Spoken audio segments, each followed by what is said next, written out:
It's a wonderful Saturday afternoon here in October. Some say it's the best part of the year. We got Week 5 NFL football, nice fall weather. It's 1:20 p.m. Welcome to Snacks and Sonny. I'm Sonny Carton, and today it's my pleasure to introduce a New York sports legend himself, Damon Snacks Harrison.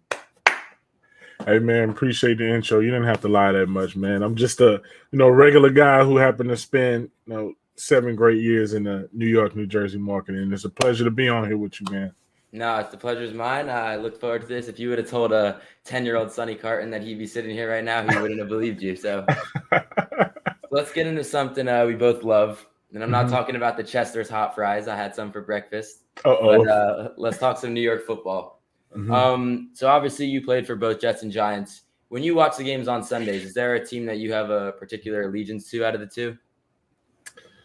Oh man! Oh, you just went right for it. I gotta ask you the question right away. I need to know if you're on my side or what. So listen, I have a soft spot for the Jets. Like that's home. That'll never change. That's the first team that gave me a chance. I got an opportunity to grow up and become the man that I am today because of the New York Jets, and I still talk to a lot of people there on the staff. And the Giants, they kind of molded me, and pushed me to that next level. So I really, I plead the fifth. I'm not going to answer that question. Hey, listen, man, I just love the New York, New Jersey market, but I plead the fifth on that one, man. Okay. You're lucky they're both in the same area because then you can just say New York in general. Absolutely. It's fair. Yeah. So obviously both teams getting their first win last week. Obviously the Jets have a kind of easier schedule this week going to play in London against the Falcons. As someone who played over there in 2015, what's kind of the difference playing overseas opposed to here at home? Well, the time difference, obviously. But it's rough because as soon as I don't know how everybody else is doing it, but when we went there, I've been twice. When we went there, the moment we landed, we went straight to practice. So like our body is still trying to recover from a flight, sitting down or laying down for I think it was like 6 or 7 hours. And we go straight to practice. So we're trying to get adjusted and our bodies are confused. It was rough for me. I'm a guy, I don't like to fly. I'm terrified of flying. So the flight itself was horrifying. And then when we get there and then, realize they didn't have any American cheese, which at the time I loved American cheese.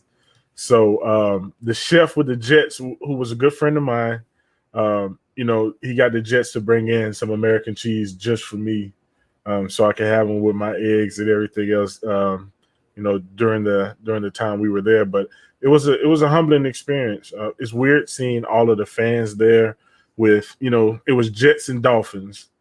And I think was it Jets and Dolphins? Yeah, I think we won that game. Yeah. And then you just see every team in the NFL represented in the stadium. So that was kind of weird. But overall, it was a life-changing experience that I don't want to do again.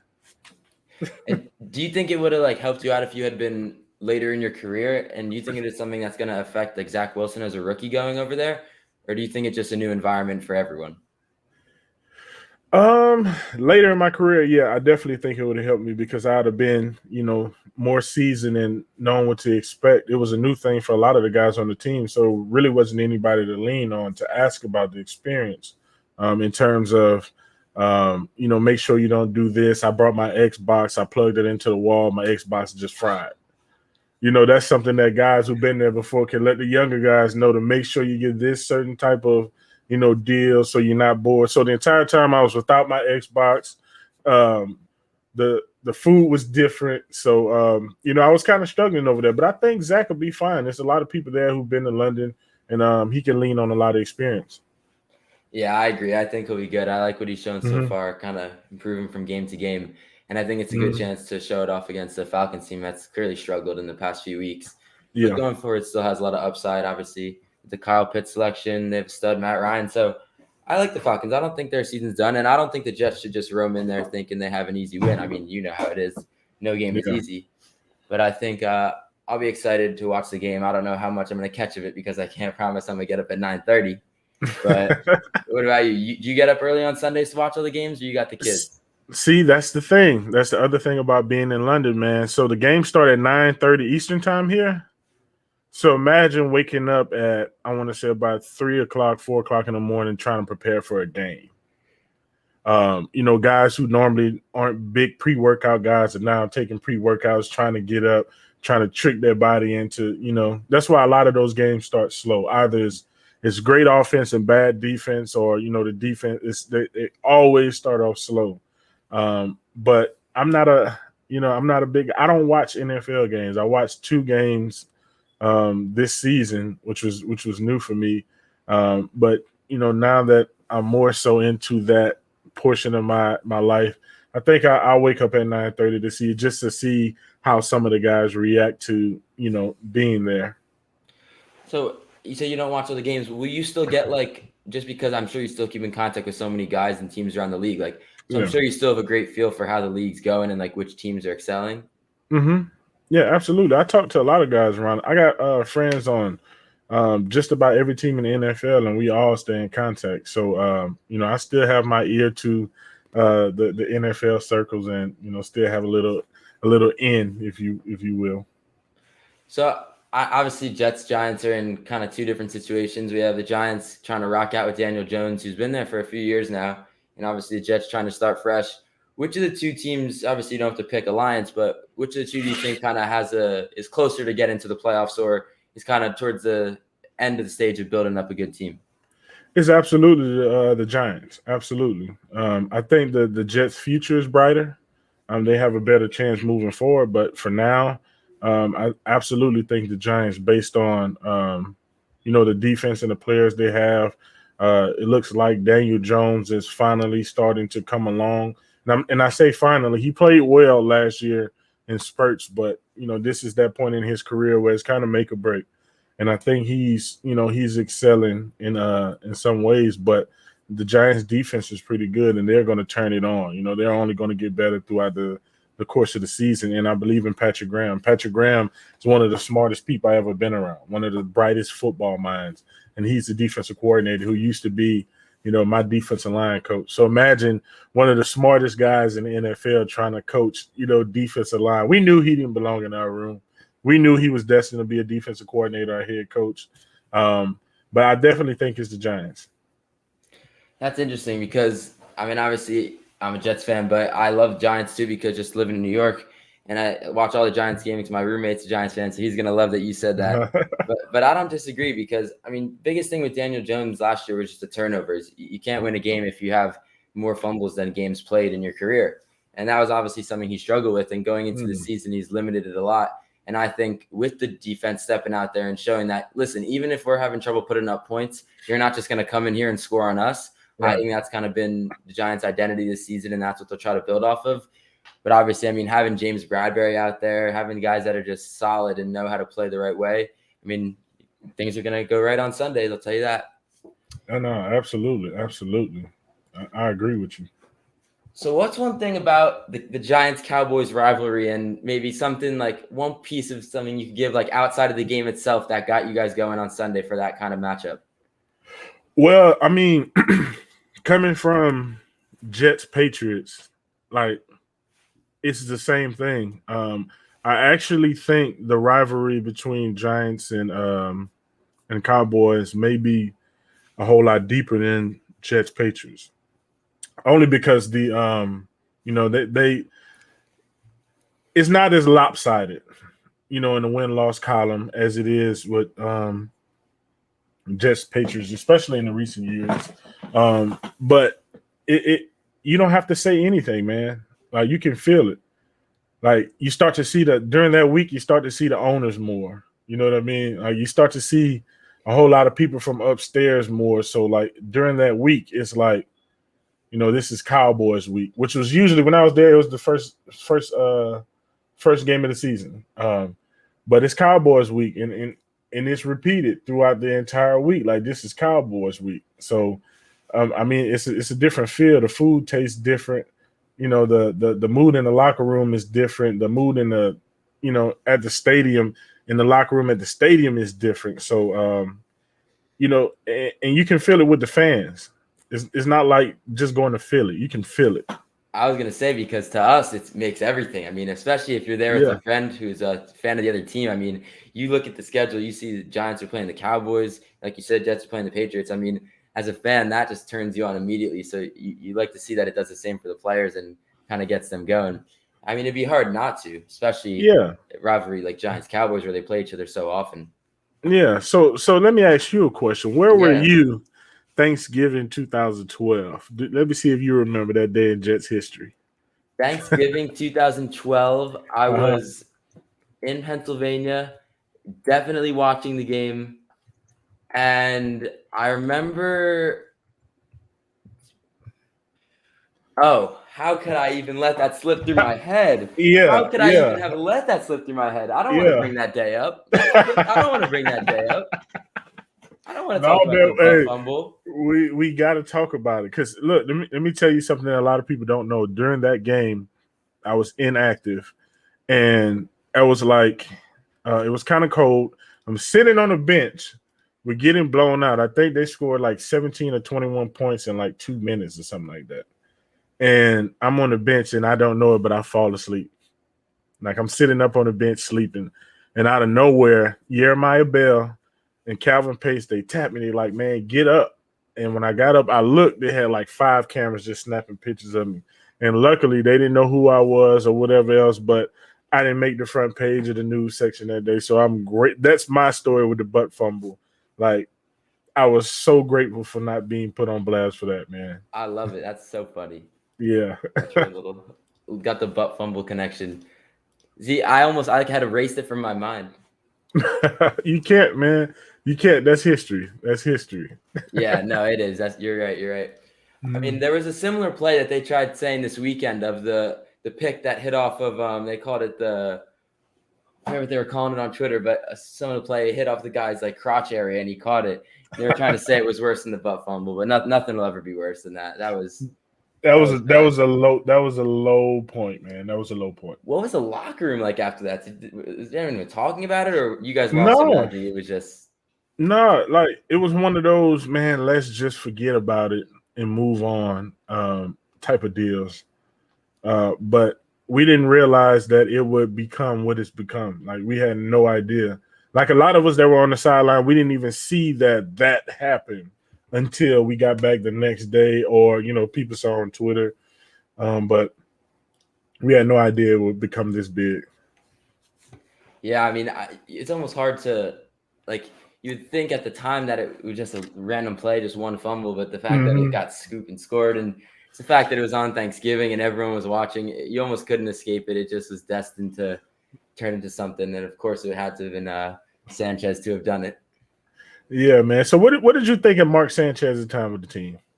I loved him because my friends will make fun of me when I say this, but like they'll always ask me like, "Who's your favorite Jets player in history?" And obviously, you could go Revis. There's some guys you could go to, but like in my lifetime, Mark Sanchez is the best Jet of my like. Oh, you got to explain that. You got to explain that. So here's how I see it. In my life, we had very limited playoff success, and all of the playoff success we've had was with number 6 under center. So like to me, I look at it like, all right, like maybe he didn't do all the work, but he had some good years in there. No, I like Mark, man. I like Mark. No, but I mean, it's hard to not pick a player from the defense, though, because the last 10 years of Jets football is really defined by the defensive side of the ball. Absolutely. Whether you want to go Crow, yourself, Revis, we've had too many to name, but Sione, Calvin Pace, who was underrated. Y'all had Brian Thomas, Bart Scott, a young Demario Davis, Muhammad Wilkerson, Mike DeVito, who was one of my favorite Jets of all time. Tanner Purdy. The list could go on. List can go on for sure. And then Leonard Williams, he got there your last year there, right? I believe so, yeah. What was he like as a rookie? He was great. He was great. He and I were really good friends, which is why we continue to be really good friends now. He was real eager to learn. He's one of the only first-round picks I ever met in my life that, didn't come in with the, I'm the first-round pick type of, mindset. No, he was eager to learn. He wanted to know because we were good at the time. It wasn't like he came into. Usually, when the first round pick enters a situation, it's the position group they're joining is pretty damn bad. Let's be honest. And it wasn't the case with us. He's coming into the room with a guy who could have won Defensive Player of the Year. I think the year before he got there, in the Pro Bowler. He's coming into the room with Sheldon Richardson, Defensive Rookie of the Year, and also a Pro Bowler. And myself, at the time, I was the best nose tackle in football. So he's coming into a situation where it's already set, and he's trying to figure out, like, what the hell am I doing here? And, I just took him under my wing. We all did. And, that's why we were so great together as a defensive line unit, because we actually liked each other. And I feel like it's so funny that he also ended up going to play for the Giants. Obviously now a New York connection. It must be something with the leadership or something. But, yeah, no, I mean, such a good group of guys. And it almost feels surreal talking to you still. I know I mentioned it earlier, but the fact that you're here right now, it's like everything we're talking about I just watched 5 years ago on TV, and now we're sitting here. So it's obviously great to talk about, though. So when you talk about the rest of the league, like when you grew up, was there a team that you liked more than the others? I was a Patriots fan, man. Okay. I was a Patriot fan. I had a friend of mine, his dad, Vincent Brisby, played for the Patriots, wide receiver. So that's kind of how we moved, to the Patriots. I wasn't a Saints fan, never been a Hornet fan, Pelican fan, or nothing like that, whatever you want to call them. I was a Patriot fan. Yeah, and a Chicago Bear fan.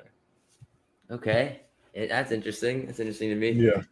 Obviously, I was all New York growing up. Knicks, Jets, Mets, the whole deal. So you've been struggling for a while. For a while. I mean, it's funny because people. Oh, you said Mets? Mets. What is the problem with so many New Yorkers and the Yankees, man? Like, you rarely hear New Yorkers say Yankees. Why not Yankees? I feel like at this point, it's almost like a stigma behind it, because there's so many Yankee fans outside of New York that people are like, I don't want to get caught with the Yankees. But no, I'm a Mets fan, born and raised. Can't switch over. Man, listen, and that's the thing. My baseball team, my favorite baseball team, is the Yankees, and it's because my mom bought me a comforter set as a kid, and it was all the baseball teams on there. And I think I outgrew the comforter set, but then I needed to cover up my window, so I hung the comforter set up on the window. And every night I was just sitting there, and at the bottom row, like, it was just like 3 or 4 like Yankee symbols as a kid, and that's how I became a Yankees fan. Okay. Yeah. You have a favorite player from those teams back then? Alex Rodriguez and Derek Jeter, man. Aaron Jeter, the go-tos. Yeah. Can't be wrong. Yeah, because they always showed up. Like, no matter what was going on, I know A-Rod kind of had the little scandal or whatever else, but they always showed up. Like, Derek Jeter is what Mike DeVito was to the New York Jets. That's how I'm going to put it. Not flashy, but he's always going to be there and always going to produce. So I want to ask you a question about coaching. And obviously we have two kind of situations going on in the NFL with two head coaches that are kind of in some trouble with Urban Meyer and John Gruden, obviously two very different situations. But I kind of wanted to ask you, like, I don't know if you were specifically a part of anything, but when you are a player and you're in the locker room and something comes out, whether it be about a coach or the front office, like, how do the guys in the locker room kind of receive something like that happening? Well, we see it and we talk about it just like everybody else does. Like, it's depending on the coach. There's either a level of respect there, or it's not. And let's say,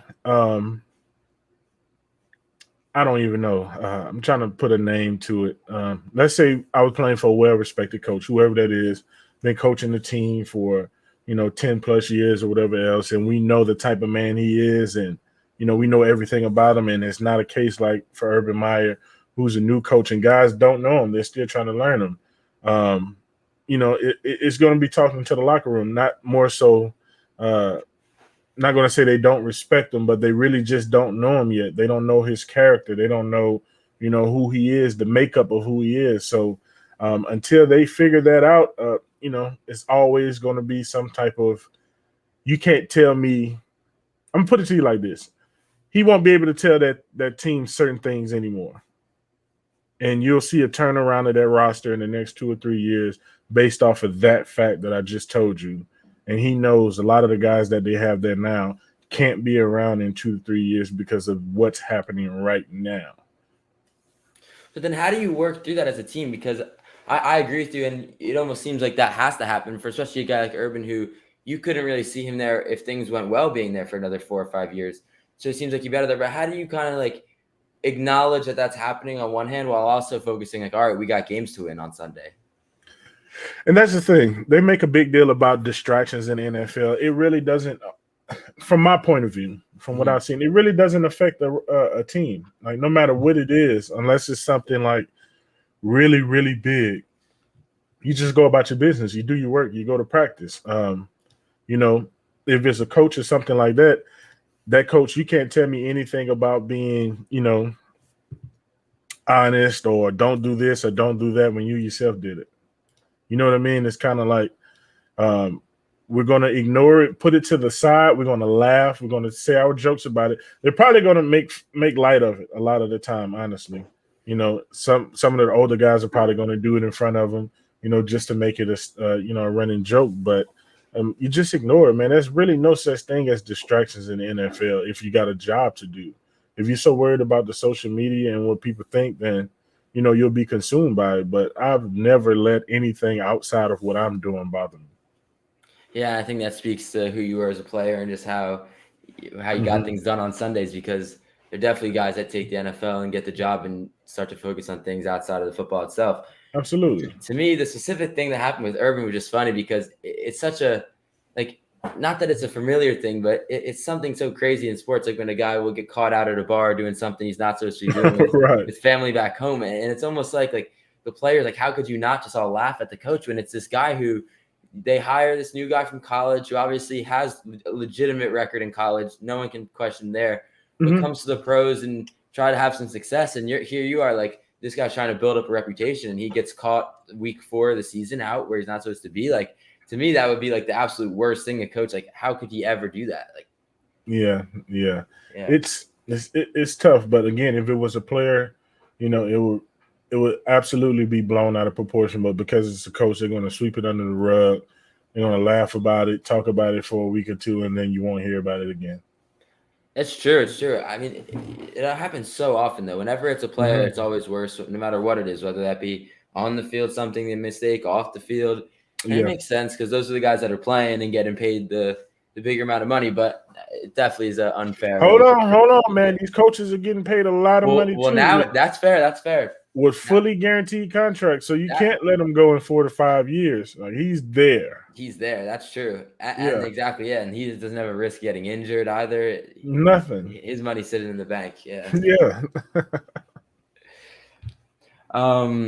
Is there anything else in terms of like anything around the league like that you want to get to?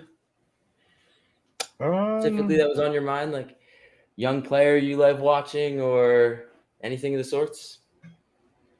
Then we can move on to some topics. I want to get your opinion on, you know, what are your thoughts about what's going on in Seattle right now with former Jet fan favorite Geno Smith now being thrusted into the starting role? And listen, I'm a huge Geno Smith fan. I believe in Geno. Like, if you give Geno the opportunity and put him in the right situation and, you know, design plays around to what he can do, then I think he'll be successful. And we saw a little bit of that this past week. Past game. It's so funny to me because Geno's like the one name that kind of just brings back all the memories of those years for the Jets. Like, it's like, no way we're actually talking about Geno Smith being a starter in 2021. But I agree with you. I mean, he obviously has the veteran experience now. He's been in the league for, I think, 8 years. This is 8th season. So it's like, you know, he's going to know how to play the right way and at least try to not turn the ball over. And Pete Carroll's going to put together a game plan, like you said. I mean, they just have to maximize his strengths because no one standing back there is going to be Russell Wilson. No one's going to be able to escape the pass rush like he did. No. So you can't try to play the same type of football. But luckily for them, they obviously have DK to fall back on. And it seemed last week that he was their favorite target. Or no, yeah, that was this week. That was a Thursday game. Yeah, that he was the favorite target. Yeah. So I think Geno will be good. I mean, personally, I'm not the biggest fan of him. He went back and forth with my dad a few years ago on Twitter, so I kind of have to have the loyalty. I have to have the familial loyalty. I feel like stick up for my pops, but in general, I agree. I mean, I think there's definitely worse guys you'd rather have back there than Geno. We can say that.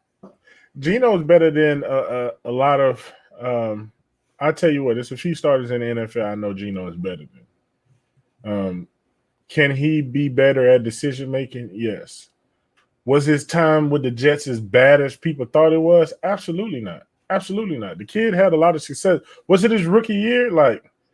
I think we beat the Patriots with Geno as a starting quarterback. It's only rookie in the league to have done that. See, you see what I mean? And he's a capable passer and he can run. Now, he has some things that he has to work through personally to be able to take that next step. But I still think in year 8, year 9, Geno Smith can be a really valuable starter in the NFL. And he has opportunity now to show that. I mean, myself, all Jets fans, no matter what we think about Geno Smith, no one can say that he was given the position to succeed in the Jets uniform. He wasn't. No matter what, I can agree with him there. And I think here he'll 100% have better opportunity. He wasn't. And I tell you what, there's no disrespect to the guys that are on that team. I want you to go back and look at Geno Smith's top 4 receivers, the years he was with the Jets, and then look at where those receivers were the following year. I just want y'all to do that, and you'll see. And there's no disrespect to the guys who are on that team. I mean, even if they feel disrespect, I really don't give a damn. But you know what I mean? There's no disrespect to y'all, but Geno was not put in a good situation, during his time with the Jets.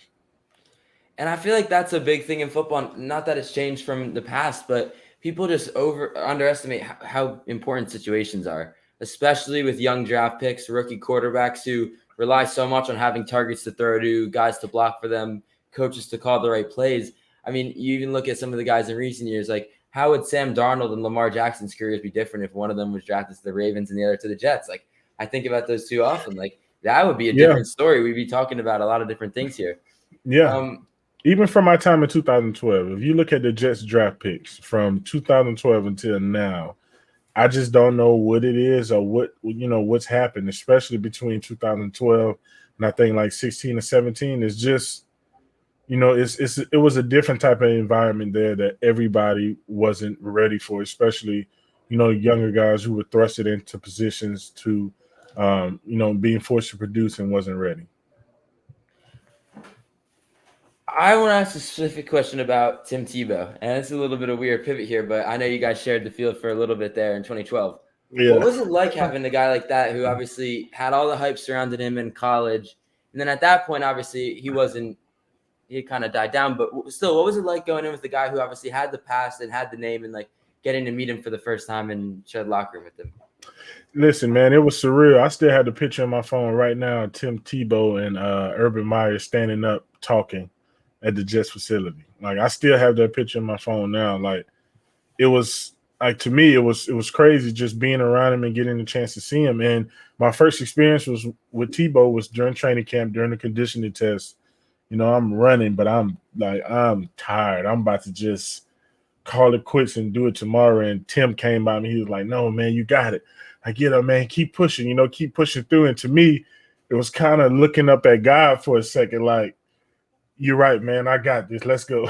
So that was my first experience with Tebow. He helped me get through the conditioning test. And I also saw where the downfall happened at, because in my opinion, I think he spoke about it before. From what I gathered, he was promised something that didn't come to fruition while he was there, and it kind of disappointed him. So,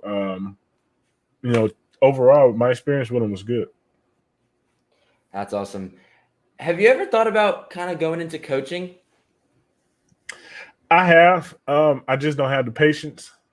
I'm working on my patience now, but I just Pop Warner. I don't think I could do that because, I played at a high level for so long that I'm expect these kids to understand something that they just completely just don't. Yeah. I can't do middle school or high school. Because they swear they know it all. You can't do college because the college kids swear that they're men and that they know it all. And I definitely couldn't do the NFL because, as grown men, I believe we can settle our differences with fisticuffs. Yeah, too much social media too. Coaching is not where I want to get into. I would love to do it, though. I would love to do it. And people tell me all the time I should be a coach, but I don't think I can. You think you can? Just stick to the media. Keep you on this side. I like it. Yeah. I like it. We got him here. Hey, it's the man, the myth, the legend, Mr. T.J. Barnes. What's up, bro? You're on mute, What's man. up, TJ? Come off mute. Yo, what's up? Man, thank you guys for having me on the show. Of course, so thank you that- for being here. Hey, so that must mean it's snack time then.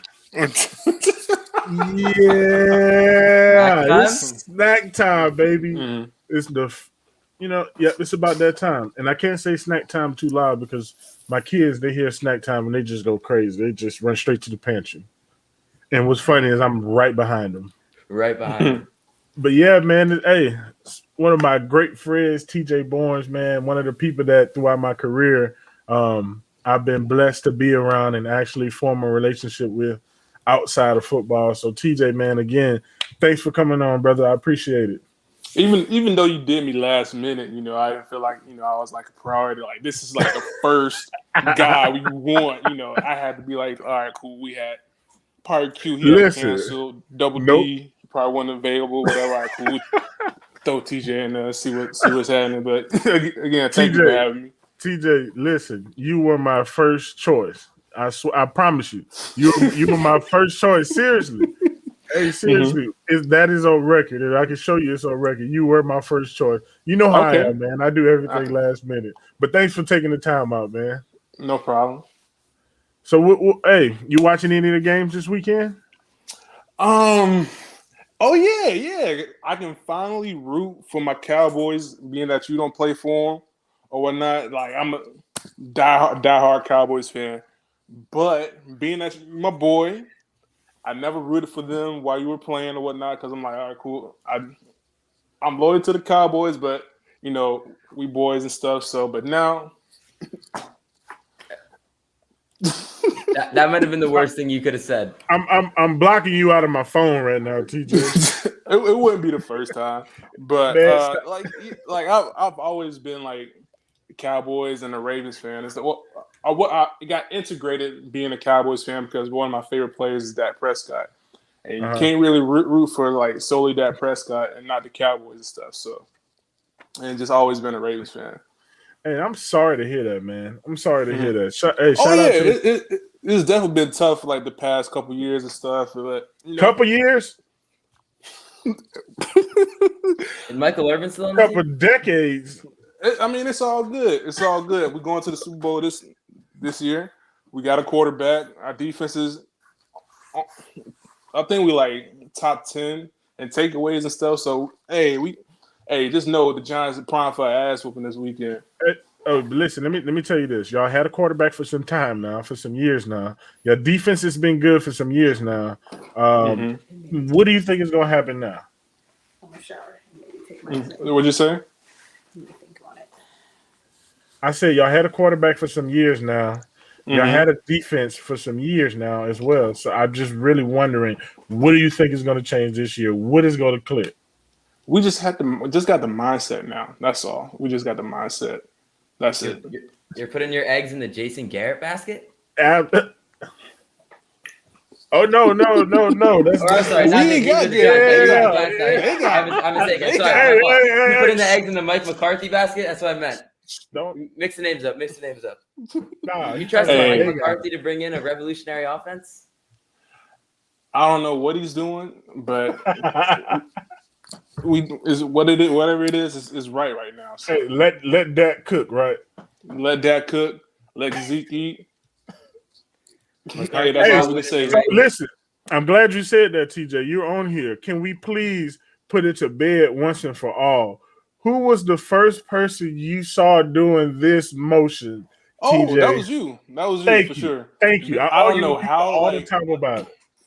I don't know how Zeke got it or whatever, but I think it was I think you started doing it with the Jets, but I know for sure it was definitely with the Giants though, because I see them cut to the camera you doing the eating the cereal out the bowl and stuff. So eating the cereal out of the bowl, drink the milk, and throw the bowl. You know what I mean?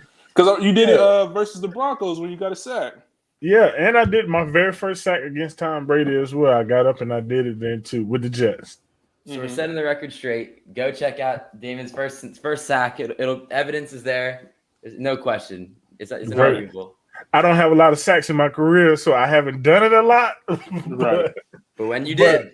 But what I did, that's the problem with us nose tackles and stuff. We don't get to the quarterback much, but do the work. None of the they expect us to get to the quarterback on first and second down, which is the toughest downs to get to the quarterback on, and only doing it playing 40-45% of the snaps.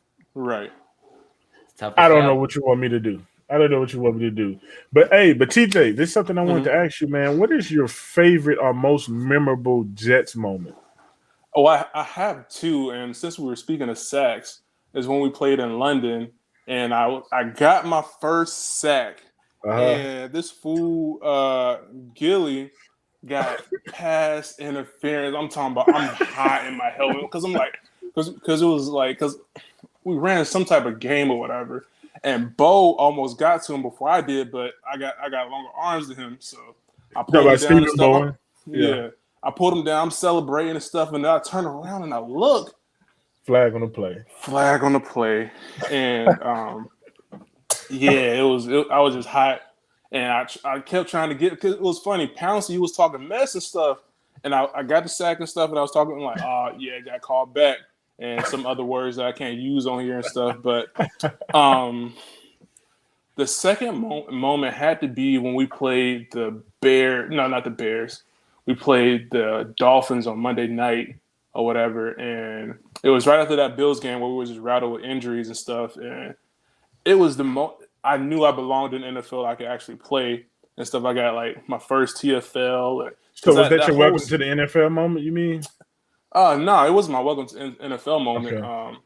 But it was like I couldn't pick between those two moments as far as like what was like my favorite moment or whatever. But I just knew I belonged after that because that whole season was like I wasn't doing so well. I had played that Detroit game and didn't do well. I remember Dunbar just cussing me out on the sideline. I was D-line coach, yeah. So it was just like it was really tough. But after that, like, all right, cool, I'm good. I belong here. I got a question for both of you guys. When does that moment set in that you're actually made it to the league? Is it when you get drafted? Is it the preseason? Is it the first time you snap up, the first tackle for loss? Or when does it kind of hit you that like, wow, like I'm actually playing in the NFL right now? Well, for me, it was just like when I got to the Jets, actually, like it was 8 years ago yesterday. And I was able to see Rex Ryan. It was a coach that I always wanted to play for and stuff. I'm like, oh, that's such and such. And that's Mark. Oh, like my locker is right next to Mark Sanchez. I'm like, I'm really in the NFL and stuff. So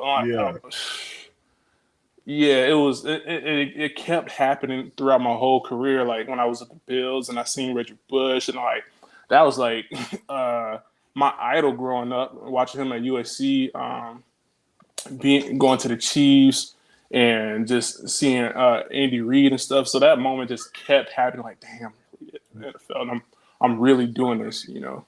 Yeah, and for me, I come from William Penn University. A crowded game. The William Penn University. Absolutely correct. Like a packed game for us, maybe a couple thousand people. First Jets training camp practice. It's like 10,000 people out there.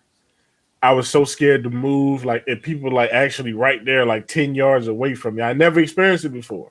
So it was new. Like, you could hear people talking to you. They're talking trash. And I went to William Penn. Nobody's at our practice. It's just the football players and the coaches. Nobody's there. And you go from that to, you know, all of these people here talking to you. And then we get to the game. And, oh, my goodness. We played Cincinnati. I never forget. Like, coach was calling my name to get in the game, but I was just looking around like I'm looking up like, is this a preseason game? Everybody like, yeah, wait till you see the regular season game. Like, the intensity turns up and, you know, like that. So, like he said, that moment never left me. I want to say it wasn't until like my 5th year in the NFL where I started to get comfortable. Like, okay, I'm in the NFL, but for 5 years, it was just unbelievable. Yeah, man. That is like, even though I played at Georgia Tech and played in front of big crowds and stuff, but like even though I didn't play this game when we went to play the Patriots, and I think it was 2014, just seeing just the crowd up, damn, that's Tom Brady right there. And see him come out to like the Jay-Z and stuff, and like the whole crowd get hyped. I'm like, oh, like those moments just kept happening. Like, yeah, I'm really doing this, you know? Yeah, no, for sure. Speaking of Brady, he mentioned something, it must have been in the offseason. They asked him a question about like one thing that's changed in the league. And he mentioned that the league is getting softer, whether that be throughout how the refs are officiating it or the players themselves. Do you guys see that at all, or do you think NFL is still the NFL? Oh, you gonna take that, or you want? I do think it's getting softer. I do. It's not only getting softer, but they're just taking the fun out of it. Like the game is beginning to not be fun anymore. They don't want you to celebrate. Us as players, we know the difference between being a a-hole or just celebrating with your team, being excited to make a play. But we have these owners who just don't understand what it's like to be in the NFL, or what it's like to make a play in the NFL, changing the rulings on stuff like that. It's an emotional game. You play it based off of emotion. So, guys show it in different ways. As long as you're not being disrespectful, I don't think, guys should be penalized for any of the stuff they're doing. You know what I mean? But it's definitely getting softer.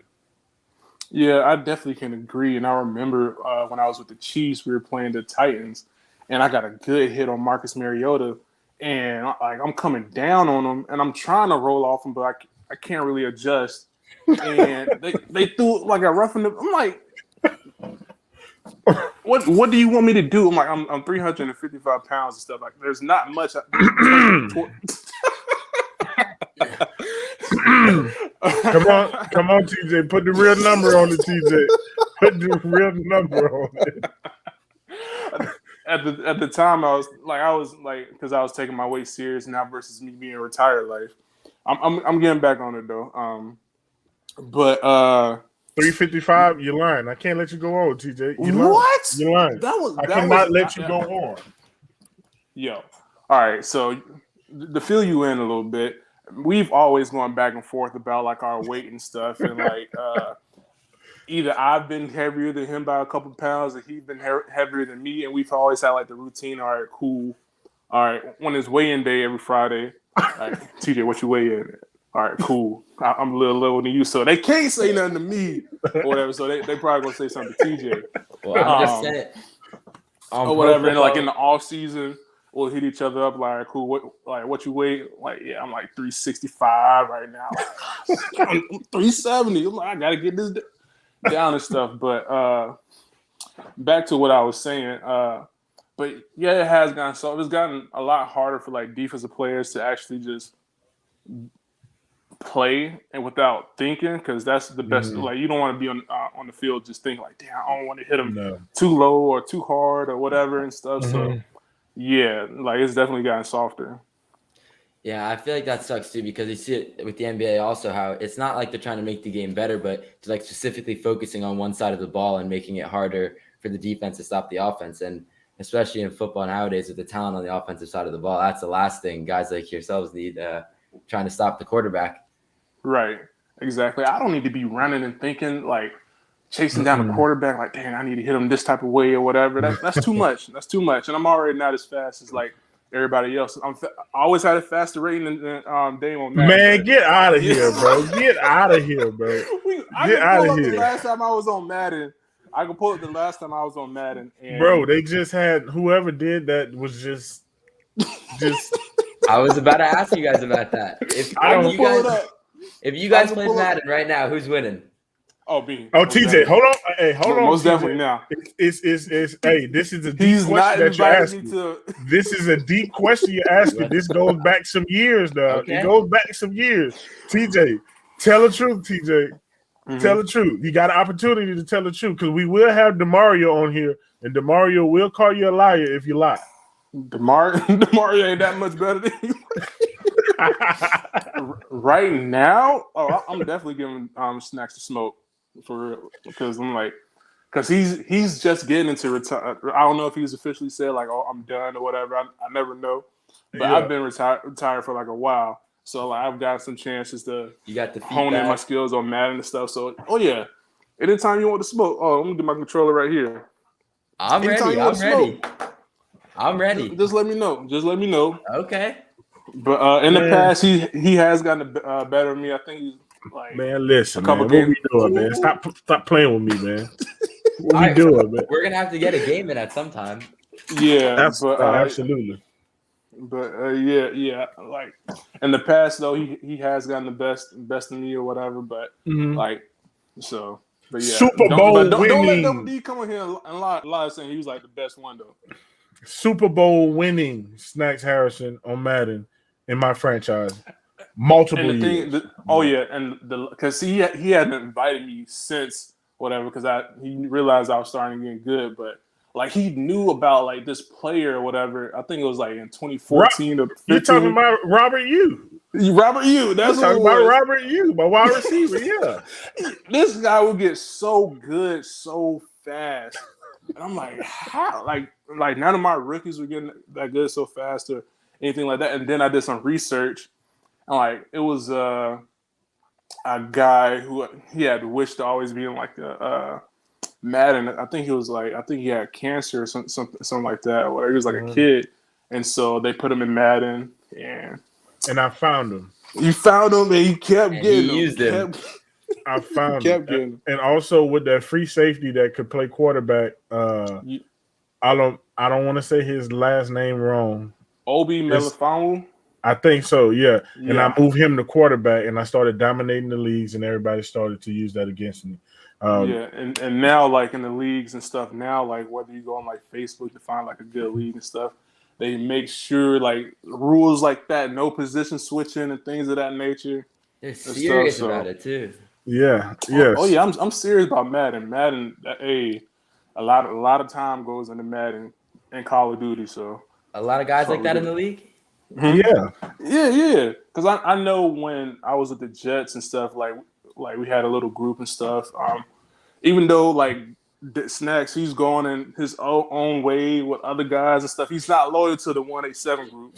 Not loyal at all. 'Cause we had a good Call of Duty group. I'm talking about it was me, Dexter McDougal, Stephen Bowen, Leger Duzable, Leager. You know the man name is Leger, and I'm telling you, this is being recorded. I'm telling dudes what you doing to his name. I got you.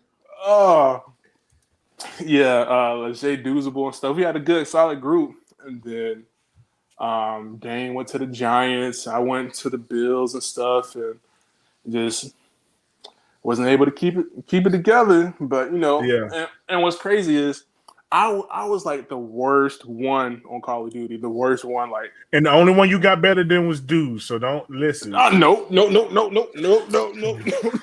because it was Bo. In the beginning, it was Bo. Can we get TJ off of here? He's lying. Yeah. What? It was in the beginning. It was Bo. Bo was on a different level. Dex, you dudes than me, and then I got my little monitor or whatever. Then I remember I was the night before I got my monitor. I was like 3 for 15, and it's funny. I tell this story to my friends now. Like I would hit the chat like, "Hey, who's on?"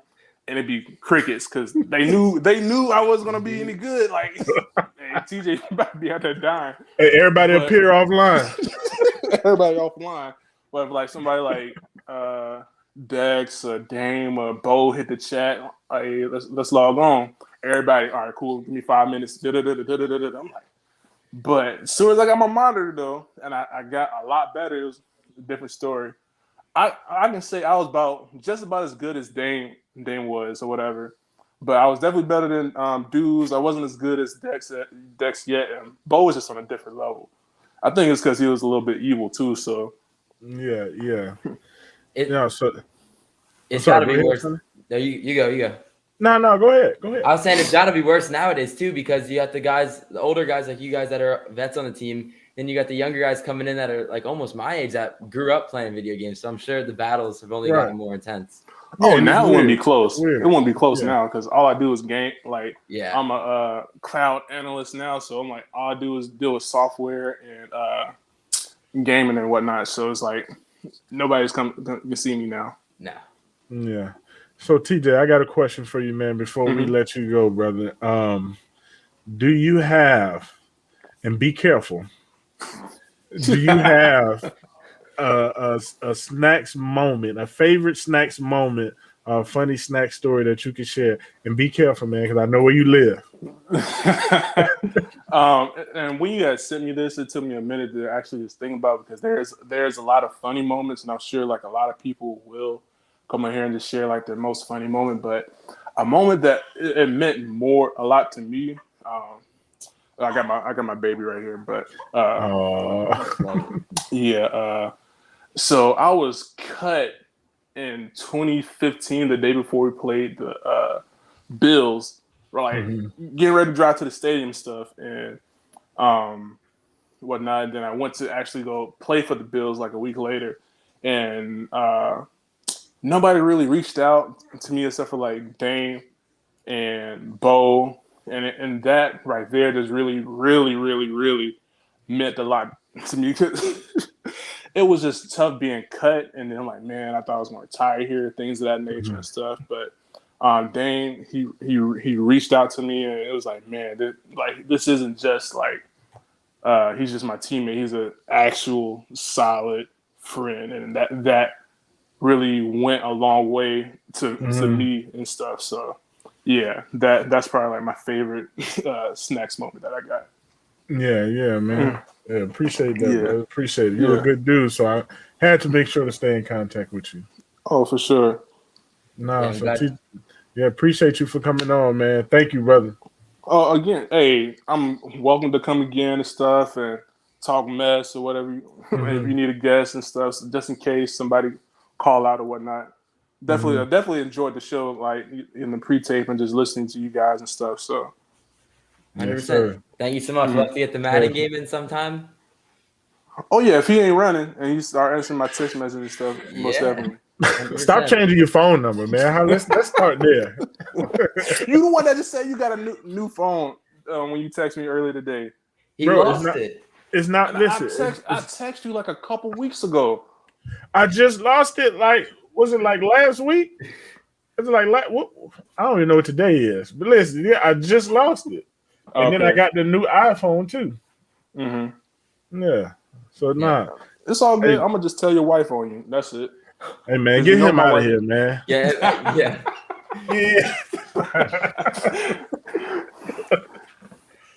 Hey, appreciate you, TJ. Nice to meet you. Oh, no problem. Awesome. Thank you. Yeah. Fuck you. Yeah. He's a great guy. That was awesome. Yeah. Oh, he's got to have some good stories in the back that he wasn't saying too. I know he's got some. So, I guess to wrap up here, go back to New York for a little bit. What was one thing about New York, whether not necessarily the media, but just something that separated it from playing somewhere like Detroit or Seattle that was like maybe made it more special, or something that relates to you more just specifically about playing in New York? Well, it was just like the confidence of the people and the atmosphere that the people created. Like, I can honestly tell you that New York is one of those places that, if you do right by them, they'll do right by you, no matter what. But it's also, it's kind of like a family thing that, we're with you right or wrong, but we're definitely going to tell you when you're wrong. If you're playing well, they're with you. If you're not playing well, they're going to let you know, but they're also going to tell you we're with you, but we're going to let you know, that you need to step it up, which is why it was pretty special to me during my time there. And the Jets fans are a little more tougher than the Giants fans. I can tell you that. And as far as like the football games itself, the Jets games are better games to play in, because in my opinion, the Jets have the younger crowd. They're up there yelling, they're chanting, they're screaming, they're cursing everybody out in your family, and you feed off of that. as opposed to the Giants game where, it's a little older crowd. They're sitting back, legs crossed, sitting back in their chair, not really getting up and yelling and screaming. But, it's two different experiences, and, I'm grateful for both. So interesting. As a fan, like I'm in the stands, like you're saying, standing up, yelling at you guys, trying to get the play going. So seeing like the fact that you not only like recognize that, but it also is something that you look forward to playing in the stadium like that. Just like it makes what sports in the NFL specifically just so unique, and how fans and players can come together. And I think that's why this is going to be such an awesome show, just because of the unique perspectives, like so much to talk about, so much experience. And it feels weird saying this because we didn't meet each other, but you played for the Jets for so long. It's like we have so many similar, or at least it feels like we have so many similar memories because you were there doing it and I was watching you do it on TV. So it's so funny to me. But, yeah, absolutely. Yeah. So I'm trying to think, how much longer are we planning on going today? Did you have a time you wanted to stop at, or are you still good to go for? For me? Yeah. Oh, I'm good. I'm good. I got a little time. All right. So let's see. So what are your thoughts on basketball though? I know we talked a lot about football, but are you a big basketball fan? Absolutely. Yeah, I'm a Lakers fan. Big Kobe Bryant fan and Shaq fan from back in the day. And naturally I became a LeBron fan. So when LeBron went to LA, it was kind of like bringing him home for me. But I'm a huge LeBron fan, but a Lakers fan through and through. But I attend a lot of the Knicks games as well. I've grown to like the Knicks over the years. How about yourself? Who's your team? Who's your basketball team? Huge Knicks fan. So obviously, I also support the Lakers this year because Carmelo. I'll obviously be watching their games, but I got to go with the Knicks. I mean, great year last season, young roster, good coach. I'm so excited for the basketball season. So you really just don't know what success looks like, is what you're telling me. Well, if we go back to my teams, I'm a Mets, Jets, Knicks, Rangers. I've never seen a championship. The closest I've seen was a Mets World Series, which they lost. So to me, I am definitely struggling with the success. I don't know how to find it. Hey, you're young enough. You'll find it. I'll find it. I got some years. You may have to leave New York to find it, but you'll find it. Well, that's what I was going to say, because the scary thing is I'm 19, but there's people that tweet at me that they're like 50 years old, and it's worse for them because everything that I said is true for them times 3. Like, I don't even – Don't get me. I don't even want to get started. The fact that I have to be a New York fan the rest of my life is like it sucks. It sucks. It's a sad life. Yeah. No, y'all gonna get it together, man. I believe in the market. Sooner or later. Yeah. The market will draw. Yeah, they're even in the playing fields now. New York used to be one of the biggest media market, which it still is, but a lot of the other teams are growing and those cities are growing, and now it's becoming more appealing to go and save a little bit of tax dollars to go somewhere else as opposed to, coming to New York. And I think that has a lot to do with it, especially with the free agents. So as a guy, like you talk about the New York media and all that kind of stuff, and obviously the media of sports today has changed so much. When you were a player, if a guy on like myself or my dad at the time on the media, if a guy kind of made a comment about you or a teammate, what was kind of like your way of responding to that? Would you have tried to get into contact with the guy himself, or just kind of forget it happened, or just like take it as motivation? Like, how would you react if someone maybe said something about the Jets D-line or yourself specifically? So that's a great question, because to bring it back to what I was saying earlier, I went to William Penn. We never had any media training. What happened with me was, it never happened before. Going to the NFL, we had a guy that got drafted by the Patriots, Andy Stokes, but he never played in the NFL. So it's not like Ohio State or something like that where it's a machine. It's going. They teach you how to handle media. They teach you how to talk to media. You're speaking to the media before practice, throughout the week. We never had any of that. So when I get to the NFL, I go to New York and it's like, oh, he's sorry. This guy's sorry. Is this, is that. And I'm getting angry. I'm getting pissed off because it's like, well, damn, like they don't even know. It's like, how could they say this? This guy telling me I'm too slow-footed and heavy-legged to ever compete in the NFL. Like, I really wanted to lay hands on people because I never experienced it before. And at that level, everybody had an opinion in New York. Everybody. So it bothered me in the beginning. I'm not going to lie, it did. But as I got older and started to understand and learn how to handle the media, I let certain things go. But at other times, I feel like I have to address things. I won't just let everything slide. I don't blame you, and I don't blame a guy like Kevin Durant for doing the same thing, whether it be nowadays in the media. I don't know how a guy could sit there and dedicate as much time as professional athletes do to their craft, and then just sit there while a guy who has no experience, can't throw a pass, doesn't know how to line up on the line of scrimmage, like can't do anything at all with the score, making these comments. I don't blame any players for getting mad about it, and I think it's crazy that people expect players to just sit there and take it when they're not being like, if they're not talking about their livelihoods and professions and calling them out for something that they wake up every single morning and train to do. Yeah, no, for sure. No, I feel the exact same way. I'm glad we can at least agree on that. So then how yourself, as someone who's looking to get into media, do you think that's something in the back of your head, like, oh, maybe I shouldn't comment too hard on this guy because I've been there and know how it feels. Maybe it was an off week, or do you kind of think because you have that perspective, it's easy for you to just make a comment on a guy without anyone taking it like as a direct shot?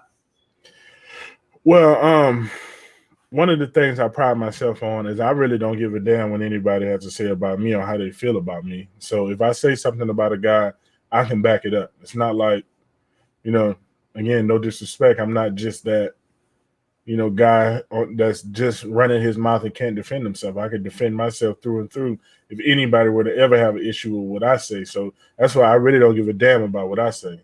But also having that inside perspective and knowing how things change, I believe I can be more careful in what I say and be able to provide a different level of insight based on what I've been through and what I know they're going through at this point in the season, or what they may be feeling or what actually may be happening. So I do think I'll be a little better at it. I mean, that puts a smile on my face and just makes me so happy to be here, because I mean, I could have done a show with anyone else who watches football 10 times more than me, but they would no chance have the life experience that you've had being there. So I think the fact that we get to do this with not only someone who's interested in media, but been in every spot that we're talking about, knows what it's like to be on both sides, I just think it's going to be incredible. And having that alternate perspective is going to make us be able to just go in and out of talking just like we're being in the media, and then also go right back into it as if we're still in the league, in the locker rooms. Absolutely. I agree. Yeah, I think it's awesome. And I just want to say in general, I mean, with the way sports are nowadays and the connectedness, I feel like the ability we'll have to talk about not just football, but basketball and any relation between the two and anything happening, pop culture, I feel like it's just going to be awesome. Yeah, no, I agree. 100%. I'm right now, I'm into a little bit of everything right now, or trying to get into a little bit of everything just so I can provide more insight. Yeah, no, for sure. We're going to figure out what works, what doesn't. Well, obviously, get some more guests here. I'm excited. That went awesome with TJ. That was incredible. I didn't even know he was coming on until this morning, so I obviously got to prepare for a little, but that was incredible. And just, I think it's amazing. I mean, I was just so happy. This past hour was awesome. And thank you so much for just being here and everything. Yeah, no, man. Thank you. I appreciate you for, leading this thing off. No, of course. It's my pleasure. I can't wait to do it again.